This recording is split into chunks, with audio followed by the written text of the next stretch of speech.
بسم اللہ الرحمن الرحیم۔ السلام علیکم ورحمۃ اللہ وبرکاتہ۔ دوستو، آج میں آپ کو بیت المقدس کی زیارت اور وہاں نماز پڑھنے کی فضیلت کے بارے میں حدیث مبارکہ سناؤں گا۔ حضرت ابو ذر رضی اللہ تعالیٰ عنہ فرماتے ہیں کہ ہم رسول اللہ صلی اللہ علیہ وآلہ وسلم کے پاس بیٹھے یہ گفتگو کر رہے تھے کہ مسجد نبوی افضل ہے یا مسجد بیت المقدس؟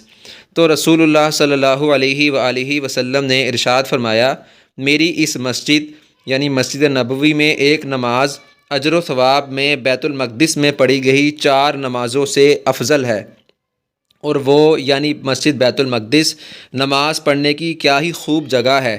ان قریب ایسا وقت آئے گا کہ آدمی کے پاس گھوڑے کی رسی جتنی زمین کا ہونا جہاں سے وہ بیت المقدس کی زیارت کر سکے، اس کے لیے پوری دنیا یا دنیا و ما فیہا سے افضل ہوگا۔ المستدرک علی الصحیحین الحاکم کی حدیث ہے۔